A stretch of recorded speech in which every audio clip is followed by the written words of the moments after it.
Get ready for a game-changer in Oregon's transportation landscape.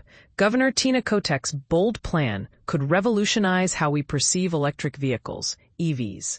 For years, EVs have been a symbol of progress and a step towards a greener future. They promised a world free from fossil fuel reliance, offering a cleaner and more sustainable way to travel. But here's where it gets controversial. A new proposal under Governor Kotek's transportation bill might just turn that promise on its head. The plan suggests that EV and plug-in hybrid drivers enroll in a program that charges them a per-mile fee, known as a road usage charge. This fee is intended to fill a $300 million budget gap in the Oregon Department of Transportation, partly caused by the shift towards EVs and away from the traditional gas tax. But here's the catch. Environmental groups and EV owners are raising concerns. They argue that this proposal could discourage people from driving EVs and slow down the much-needed emission reductions in the transportation sector. It's a complex issue with potential implications for Oregon's environmental goals. Road usage charge, a controversial idea. The concept of a road usage charge isn't entirely new in Oregon. In fact, a voluntary program called OReGO has been in place since 2015.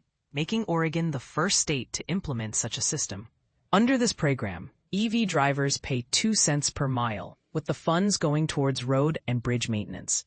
As of August, only 849 vehicles were enrolled in OReGO. However, with the increasing popularity of EVs and the improved energy efficiency of gas-powered cars, the state is facing a road funding gap. Scott Boardman, ODOT's Innovative Programs Policy Advisor, explains that EVs are paying less for the wear and tear they cause compared to less efficient vehicles. As of April, over 117,000 electric or plug-in hybrid vehicles are registered in Oregon. This shift has led to a decrease in gas tax revenue, which traditionally funded road maintenance. The proposal and its implications.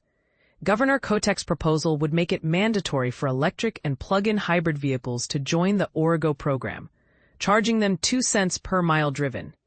The idea is that the less you drive, the less you pay, and vice versa. The proposal aims to ensure that the cost of maintaining roads and bridges is proportional to the usage. If passed into law, the implementation would be phased in. Current EV owners would need to enroll when they renew their registration after July 2027.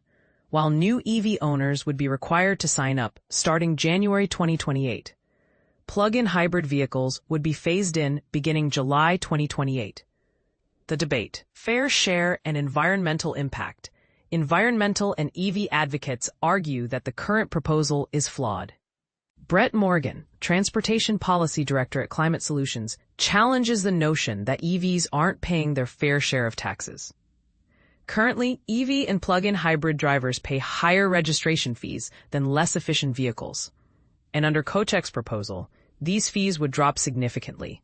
However, Morgan argues that the road usage charge could still result in EV and plug-in hybrid drivers paying nearly $200 more per year than drivers of 20 mpg vehicles. He advocates for a lower per-mile fee, suggesting that efficient vehicles should be charged at the same rate as gas drivers getting 30 mpg.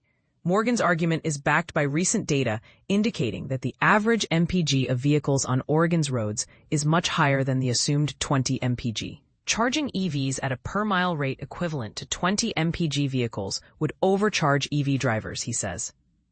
Public opinion and potential impact. Public support for the road usage charge appears limited. Many who testified at the first public hearing for Kotek's proposed bill oppose the additional tax on EV and plug-in hybrid drivers. Some argued that it's an unfair regressive tax, especially for those who spent more on EVs to protect the environment. Others pointed out the large number of vehicles with Washington license plates in the Portland metro area, which would not be subject to the road usage charge despite using Oregon's roads. This, they argue, creates an unfair advantage and a potential source of funding for ODOT. Morgan suggests that charging EVs at the same rate as 30 mpg cars would be more fair and reflect the increasing energy efficiency of vehicles in Oregon. He also emphasizes the need for a strategy to implement the program for plug-in hybrid drivers. Conclusion: a balancing act. Governor Kotek's transportation plan presents a delicate balance between ensuring fair road funding and encouraging the adoption of electric vehicles. While the road usage charge model has its merits, the proposal's potential impact on EV drivers and the environment is a cause for concern. As legislators consider the proposal, the debate over finding a sustainable and equitable solution for Oregon's transportation future continues. What do you think?